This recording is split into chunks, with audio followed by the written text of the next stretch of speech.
쿠웨이트 사막 한복판에서 미군들이 김치찌개 때문에 복수를 외치고 있다는 사실 알고 계셨나요? 지금 이 순간에도 중동 전역에서는 말 그대로 전쟁의 화염이 활활 타오르고 있어요. 이스라엘 공군이 이란의 심장부를 향해 쏟아붓는 폭탄의 양이 닷새 동안 5,000발을 넘어섰다고 하니까 그 규모가 얼마나 어마어마한지 감이 오시죠? 근데 여러분, 이 전쟁 속에서 정말 황당하면서도 우리가 꼭 짚고 넘어가야 할 사건이 하나 터졌거든요. 바로 쿠웨이트에 있는 미군 기지 안의 한 식당이 이란의 미사일의 직격탄을 맞아서 완전히 무너져 내렸다는 소식이에요. 그런데 이게 단순히 식당 하나가 무너진 게 아니라 전 세계를 뒤흔들고 있는 한국 문화의 위상을 보여주는 상징적인 사건이 되고 말았죠. 일단 전쟁 상황부터 차근차근 짚어볼게요. 지금 중동에서 벌어지고 있는 이 전쟁은 여러분이 뉴스에서 보시는 것보다 훨씬 더 처참하고 잔인한 양상으로 전개되고 있어요. 이스라엘 공군은 그야말로 압도적인 항공 전력을 바탕으로 이란의 수도 테헤란을 향해 자비라고는 찾아볼 수 없는 융단 폭격을 퍼붓고 있거든요. 개전 단 이틀 만에 이란이 그동안 자랑스럽게 여기던 방공망을 완전히 무력화시켜 버렸어요. 러시아제 S-300 방공 시스템이니 뭐니 하면서 자기들 영공은 절대 안전하다고 큰소리치던 게 무색하게 이스라엘 전투기들이 마치 자기 집 드나들듯이 이란 상공을 날아다니면서 폭탄을 투하하고 있는 거예요. 그런데 여기서 정말 전율이 느껴지는 사건이 하나 터졌어요. 이스라엘 공군의 최첨단 스텔스 전투기인 F-35가 이란의 러시아제 전투기 야크-130과 하늘에서 조우했는데요. 결과가 어땠을 것 같아요? 이란 전투기는 F-35를 레이더로 포착조차 하지 못한 채 일방적으로 공대공 미사일에 맞아서 격추당하고 말았어요. 이게 실제 전장에서 F-35가 공대공 전투를 통해 적기를 떨어뜨린 첫 번째 사례로 기록되면서 전 세계 군사 전문가들이 경악을 금치 못하고 있죠. 두 세대 차이 나는 기술력의 격차가 얼마나 무시무시한지를 적나라하게 보여준 거거든요. 하늘에서 이렇게 일방적인 학살극이 벌어지고 있다면 바다 상황은 더욱더 참담해요. 미 해군은 그야말로 압도적인 해상 전력을 앞세워서 이란 해군을 바닷속으로 보내고 있거든요. 작전 개시 닷새 만에 이란의 군함 수십 척을 격침시켰다고 하는데 이란 해군 전력의 90%가 이미 소멸했다는 분석이 나오고 있어요. 미 해군이 최근에 공개한 열화상 영상을 보면 정말 소름이 돋아요. 이란 해군의 자부심이라고 불리던 아이리스 데나함이라는 구축함이 촬영되고 있는데 갑자기 선미에서 거대한 폭발이 일어나면서 함체 전체를 집어삼켜 버리거든요. 미 해군 핵잠수함에서 발사된 중어뢰 한 방에 그 거대한 배가 그대로 침몰하는 장면이 적나라하게 담겨 있죠. 이 과정에서 최소 148명의 사상자가 발생했다고 하는데 이란이 자체 기술로 만들었다고 자랑하던 최신형 함정이 이렇게 허무하게 가라앉으니까 이란군이 받는 심리적 타격은 말로 다 표현할 수 없을 거예요. 하늘과 바다에서 이렇게 처참하게 무너지니까 벼랑 끝에 몰린 이란은 이제 완전히 광기에 어린 반격을 시작했어요. 중동 전체를 화염으로 뒤덮겠다는 듯이 이라크나 요르단, 쿠웨이트 같은 주변 국가들의 배치된 미군 기지들을 향해서 탄도, 미사일이랑 자폭 드론을 닥치는 대로 쏘아 올리고 있거든요. 물론 미군의 방공 시스템이 대부분을 공중에서 격추하고는 있지만 워낙 물량이 많다 보니까 그 틈을 비집고 들어온 몇몇 미사일과 드론이 기지 내부에 떨어지면서 미군 사상자도 계속 나오고 있는 상황이에요. 그런데 바로 여기서 정말 황당하면서도 우리 대한민국 국민들이 귀 기울여야 할 사건이 터진 거예요. 쿠웨이트에 있는 미군 기지 안에 있던 한 식당이 이란의 미사일의 직격탄을 맞아서 완전히 파괴됐다는 뉴스가 들려온 거죠. 이 식당 이름이 뭐였는지는 정확히 알려지지 않았지만 미군들 사이에서는 사막의 다이아몬드라고 불릴 정도로 엄청난 인기를 끌고 있던 곳이었대요.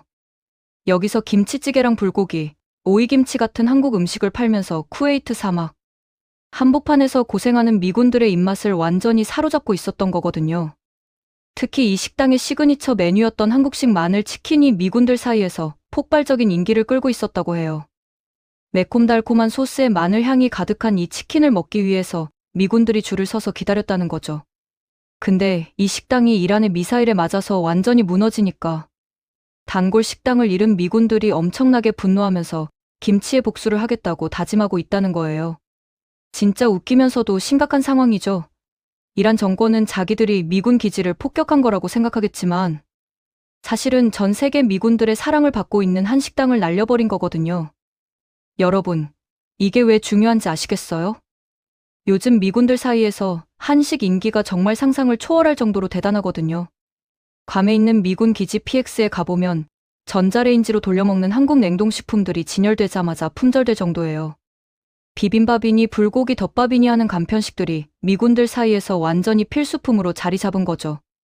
독일에 주둔하고 있는 미군 기지에서도 비빔밥이나 김밥을 먹으려고 미군들이 길게 줄을 서는 진풍경이 벌어지고 있어요. 텍사스에 있는 미군 기지에서는 컵라면에 컵밥을 말아 먹고 바나나 맛 과자를 후식으로 먹는 게 유행일 정도니까요. 이게 무슨 의미인지 아시겠죠? 세계 최강 군대인 미군의 입맛을 한국 음식이 완전히 장악해버린 거예요. 미군들이 전투 식량으로 먹던 MRE 같은 거 말고 한국 음식을 찾는다는 건 그만큼 한식의 맛과 품질이 압도적이라는 증거거든요. 소름 돋지 않나요? 미국 본토에서 태어나고 자란 미군들이 사막 한복판에서 독일 기지에서 괌 기지에서 한국 음식을 찾고 있다는 거예요. 이건 단순히 음식 하나가 인기 있다는 차원을 넘어서 한국 문화가 전 세계적으로 얼마나 강력한 영향력을 행사하고 있는지를 보여주는 명백한 증거죠. 한식의 이런 엄청난 인기는 어제 오늘 시작된 게 아니에요. 최근 몇 년 사이에 전 세계적으로 한국 문화가 폭발적으로 확산되면서 한식도 함께 주목받기 시작했거든요. K-팝이 빌보드 차트를 장악하고 한국 드라마가 넷플릭스 순위를 휩쓸면서 자연스럽게 한국 음식에 대한 관심도 급증한 거죠. 특히 BTS나 블랙핑크 같은 K-팝 스타들이 세계 투어를 다니면서 한국 음식 이야기를 하고 방송에서 한식을 먹는 모습을 보여주니까 전 세계 팬들이 한국 음식을 먹어보고 싶어 하는 거예요. 근데 여기서 더 놀라운 건 한식이 단순히 트렌디하고 맛있다는 이유만으로 인기를 끄는 게 아니라는 거예요. 한식은 영양학적으로도 굉장히 우수하거든요. 발효 음식인 김치는 프로바이오틱스가 풍부해서 장 건강에 엄청 좋고 된장이나 고추장 같은 장류도 건강에 이로운 성분들이 가득 들어있어요. 서구식 식단에 길들여진 미군들이 한식을 먹으면서 건강이 좋아졌다는 이야기가 계속 나오고 있거든요. 비만이나 성인병에 시달리던 미군들이 한식 위주로 식단을 바꾸니까 체중이 줄고 혈압이 내려가고 전반적인 건강 상태가 개선됐다는 거죠. 미군 기지 의무관들도 이제는 병사들한테 한식을 권장하고 있을 정도예요. 특히 격렬한 훈련을 하는 특수부대나 해병대 같은 경우에는 고단백 저지방 식단이 중요한데 한국의 불고기나 닭가슴살 요리가 이런 요구를 완벽하게 충족시켜준다는 거죠. 거기다가 각종 채소와 나물 반찬들이 풍부하게 나오니까 비타민이나 미네랄 섭취도 자연스럽게 늘어나고요. 이게 전투력 향상으로까지 이어진다는 분석이 나오고 있어요. 건강한 식단을 먹는 병사들이 당연히 전투 효율성도 높아지는 거거든요. 쿠웨이트 기지의 그 한식당도 마찬가지였을 거예요. 사막의 뜨거운 열기 속에서 고된 임무를 수행하는 미군들에게 한국 음식은 단순히 배를 채우는 수단이 아니라 마음의 위안이자 건강을 지켜주는 보물 같은 존재였을 거라고요. 김치찌개 한 그릇이 주는 얼얼한 매운맛과 시원한 국물, 불고기의 달콤하면서도 고소한 맛, 오이김치의 아삭아삭한 식감이 미군들에게는 전장에서 느낄 수 있는 유일한 행복이었을 수도 있어요. 그런데 이란이 그 행복을 날려버린 거죠. 미군들이 김치의 복수를 외치는 게 농담이 아니라 진심일 수도 있다는 거예요. 이란의 이런 무차별 공격은 이제 정말 앞뒤 안 가리는 수준까지 왔어요. 심지어 자기들이랑 사이가 나쁘지 않았던 나라들까지 건드리고 있거든요. 튀르키예 국방부가 최근에 발표한 내용을 보면 이란에서 발사돼서 자기들 영공으로 날아오던 탄도, 미사일을 긴급하게 요격했다고 해요. 튀르키예는 그동안 미국의 공습을 비판하면서 이란 편을 좀 들어줬던 나라거든요. 그런데 자기들한테 미사일이 날아오니까 정말 황당해하면서 엄청나게 화를 내고 있죠. 뒤통수를 제대로 맞은 튀르키예는 우리 영토를 지키기 위해 모든 조치를 주저없이 취하겠다면서 아주 강한 불쾌감을 드러냈어요. 이게 왜 문제냐면 튀르키예는 나토 회원국이거든요. 나토 회원국을 공격한다는 건 결국 유럽과 미국을 포함한 수십 개 나라를 전쟁에 끌어들일 수 있는 위험천만한 행동이에요. 나토 조약 5조에는 한 회원국에 대한 공격은 모든 회원국에 대한 공격으로 간주한다는 조항이 명시되어 있거든요. 이란이 실수로든 의도적으로든 튀르키예를 건드린 순간 유럽 전체가 전쟁에 개입할 명분이 생긴 거죠. 실제로 영국 공군 기지도 이란의 공격으로 피해를 입었고 프랑스나 영국 같은 나라들도 해군과 공군 전력을 중동 근처로 급파하기 시작했어요. 세계적인 정치학자인 존 미어샤이머 교수는 이번 전쟁에 대해 아주 어두운 전망을 내놨어요. 미국 정부가 전쟁을 시작할 때 승리 이후의 계획이나 전쟁을 어떻게 끝낼지에 대한 구체적인 전략을 전혀 세우지 않았다고 신랄하게 비판했거든요. 공습만으로는 이란의 저항 의지를 절대 꺾을 수 없을 거라고 단언하면서 결국에는 미군이 직접 땅으로 들어가서 피를 흘려야 하는 지상군 투입이 불가피할 거라고 주장했죠.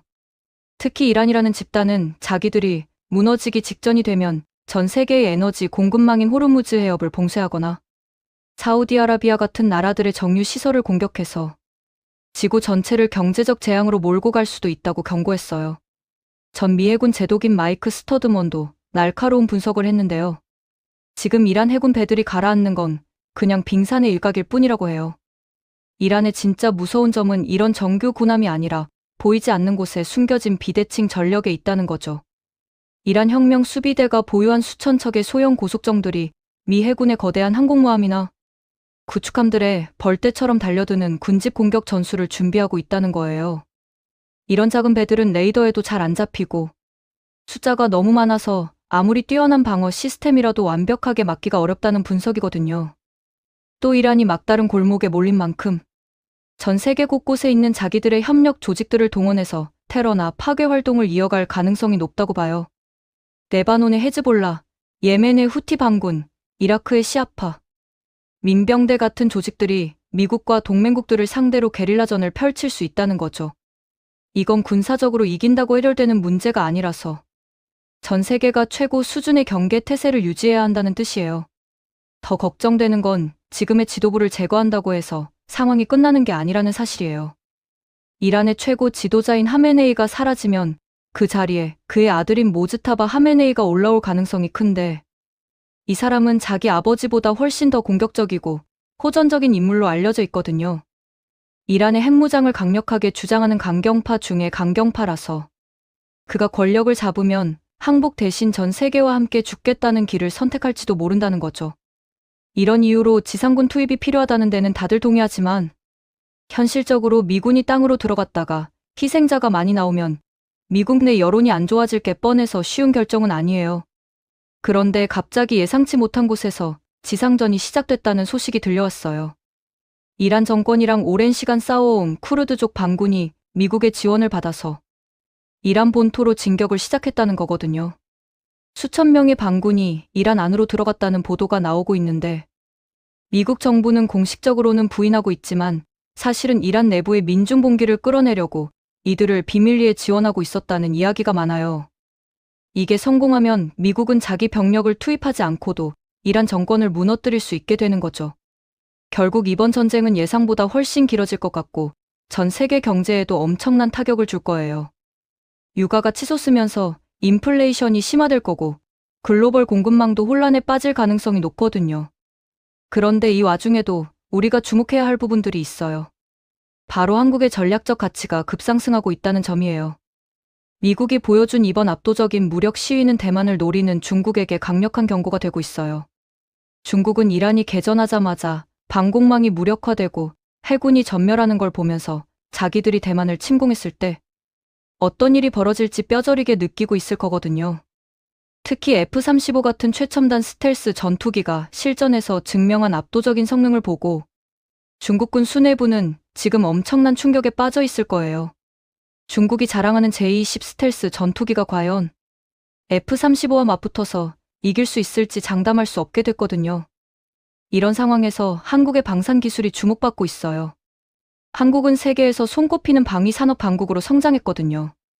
KF-21 전투기나 K2 전차, 천궁2 방공 미사일 같은 한국산 무기들이 전 세계적으로 인정받고 있죠. 특히 K9 자주포는 우크라이나 전쟁에서 그 위력을 입증하면서 폴란드나 호주 같은 나라들이 대량으로 구매하고 있어요.